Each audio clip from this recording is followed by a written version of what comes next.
salaamaaleykum mbokk yi suivre site xibaar 24 bon maa ngi tudd Khadim Bamba Sarr di membre de la COJER départementale de Mbacké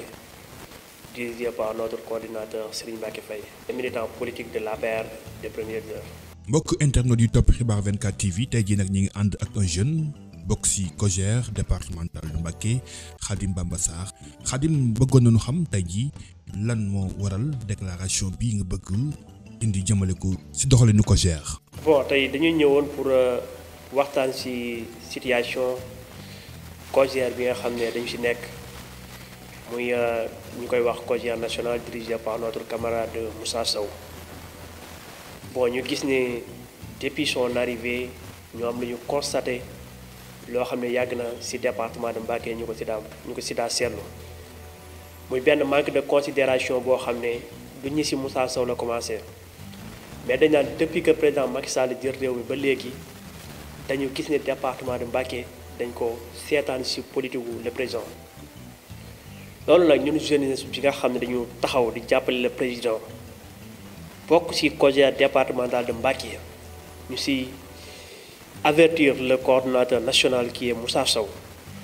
di ko wax ni fi nekkoon cette jeunesse là dañu bëgg loolu ñu arrêté ko. parce que amuñu problème personnel ak Moussa Sow il est notre camarade de parti il est notre ami aussi mais li nga xam ne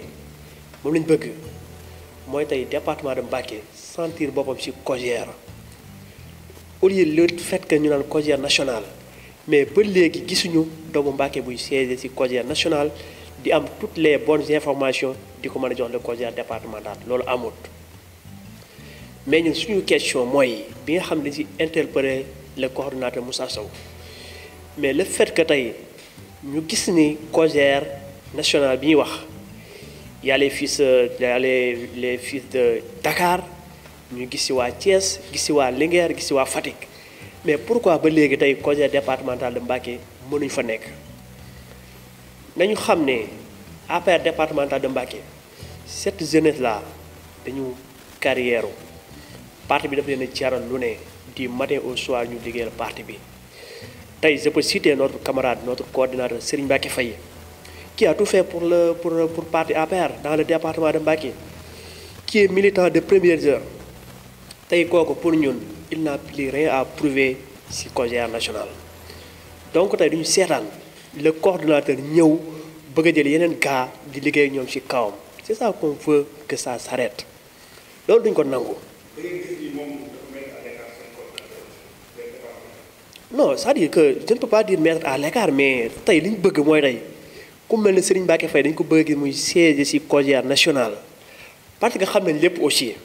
lobby yi gars yi jàpp di ko def ça ne va pas tey le coordinateur Moussa Sow dañ koy nangu limam il a gagné la confiance du président Macky Sall mu jël ko teg ko mu jiite ndaw APR yi loolu nangul lañ ko mais moom le coordinateur aussi vraiment ñun ni ñu amee grandeur wu accepter ko li mu yoree moom tamit na am grandeur wu le coordinateur yi fi ne ci région bi surtout ci département de Mbacké mu nangul leen seen man-man nangul leen ni ñii ñu jege président lañ comme moom ni mu amee accès ci président loolu lañ bëgg ndax moom dañu ko nangul li mu yoree mais yeneen gars yi fi ne foog ne ay lobbying wala ay jaar fii mën na leen a may li nga xam ne moom la Moussa yore wala jàpp nañ ci ay lobbying mën nañ nangu li Serigne Mbacké yore dañuy nax seen bopp. par exemple ñu si mel ni ñan. non c'est-à-dire je ne peux pas citer des noms mais la jeunesse bi nga xam ne mooy jeunesse APR bi je parle au niveau national parce que tey dans le département de Mbacké suñu problème du ku jóge Thiès wala ku ne Fatick wala ku ne Dakar moo ñuy régler suñu problème amuñu problème moi je suis pas d'accord que toujours ñuy taxer que département de Mbacké c'est très difficile en politique dañu compliqué wuñu problème bi ce n'est rien que ni dañu joxul une considération c'est la seul problème amuñu problème ak président Macky Sall parce que depuis 2012 ñeneen ñi depuis 2009 ñu ngi travailler pour le président mais manque de considération bi lañ bëgg mu arrêter et loolu mi ngi fi woon depuis 13 fay ne fi ñu koy xeex mais le nouveau coordinateur qui est arrivé notre camarade Moussa Sow nga xam ne bañu luñ ko dara depuis mu ñëw lépp lu woote dañ koy wuyu si kon kooku vraiment nangu nañ ko li mu yoree mais li ñu koy xamal mooy li fi nekkoon nekkatu fi jeunesse bi fi nekkoon nangoo doon ay marionnettes cette jeunesse là n'est plus ici dans le département de Mbacké on est prêt pour faire tout pour que mu jox ñu suñu considération wala bu boobaa na xam ne on assume notre responsabilité pour que COJER moom du exister dans ce département wala on va essayer de faire d'autres choses loo xam ne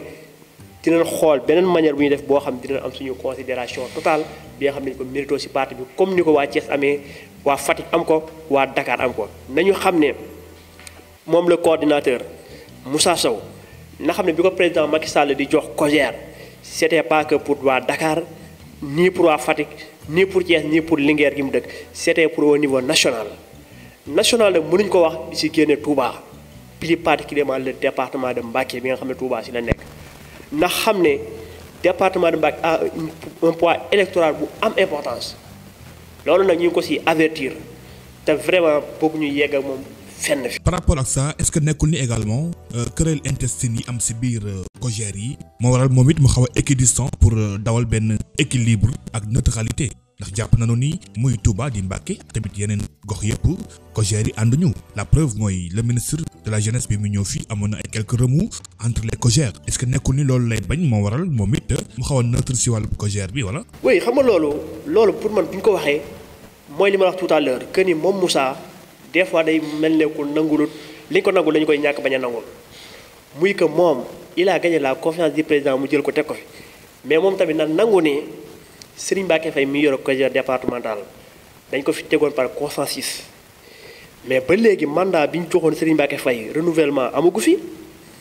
COJER boobu ba léegi moo fi ne moom na gëm ni COJER départemental de Mbacké Serigne Mbacké Faye moo ko jiite amul keneen loolu moo fi am tey bu ñu neexoon tey ñu opposé ko taxaw ni Moussa Sow du ñu diriger donc bu boobaa problème day am parce que gëm nañu président moom la fi teg te il a mérité lu ñu ko mën a waxal xam ne il a mérité ça mais moom tamit nan nangul suñu camarade Serigne Mbacké Faye que il a dit mérite ci parti bi parce que tey département de Mbacké bu ñu fi wax APR tey mu ñu bari des responsables ne fi am engagement bi c'est grâce à lui moom Serigne Mbacké Faye donc kooku kon waxuñu la doon di siège COJER national mais il a même mérité de diriger la COJER nationale. maintenant ce qu'on voudrait savoir mooy est-ce que Khadim Bamba Sarr moo jóg ngir wax ci coobareem wala dañ koy yebal ngir mu wax au nom de la COJER du département de Mbacké da ngay wax ci kàddu Serigne Mbacké Faye wala. non moi je parle en tant que jeune républicain en tant que membre de la COJER notre combat ce n'est pas pour Serigne Mbacké Faye seulement ni mu mel Serigne Mbacké Faye c'est valable pour Moustapha Fall c'est valable pour Ibrahima Ndiaye c'est valable pour ñeneen ñi fi ne nga xam ne dañuy yàgg a xeexal parti bi moom le nouveau coordonnateur bi mu ñëwee ba léegi gisuñu ñooñu dans ces activités mu impliqué leen ci c'est ça notre combat li ñu bëgg mooy le département de Mbacké jeunesse bi nga xam ne dañ fi ne ces jeunes là nga xam ne depuis loolu ñu ngi travailler pour parti bi ñu jox leen seen considération bi nag peut-être loolu c'est du début parce que on a vu depuis son arrivée moom le coordonnateur Moussa Sow j'ai des informations que il a distribué des xaru tabaski département de Mbacké jotu ci wàllam ak yeneen appui yoo xam ne mi ngi koy joxe département bi jotu seen wàll nañu xam ne loolu ay caaxaan la te y a des gens yoo xam ñu ngi ci wetam di déclarer COJER nañu xam ne dañu tardé ba ñu amee des opportunités nekk ak seen i leader politique boobu lijjantiwuñ COJER mais bu ñu bàyyi ba seen responsable politique yi ñu amoon yaakaaru leen amatuñ possibilité bi ñu amoon ñu bëgg ñëw réclamer COJER di déclarer COJER départemental de Mbacké dafa am borom ñooñu leen jox li ñu moom ta on est prêt pour tout faire pour affronter le coordinateur s'il n'accepte pas de donner ces gars-là ce qu'ils ont mérité. mbokk yi di leen di fàttali ñu ngi woon ak Khadim Bamba Sarr un membre de la COJER du département de Mbacké Khadim bu fekkente ni amoo looy dolli. vraiment c'était pour ça di le remercier encore une fois mon ami Babacar si opportunité bi nga ñu may ñu mën a exprimer li nga xam ne moom lañu yëg. bon di leeral aussi que ni je n'ai aucun problème avec la COJER Moussa il est mon ami il est un camarade de parti ñu respecté ko tellement aussi mais en politique dafa bokk ci li ñu gëm man Khadim Bamba Sarr lépp loo xam ne moo gis sentir ko j'ai la liberté de l'exprimer et je suis prêt pour faire tout pour que département de Mbacké jëlaat sa considération politiquement.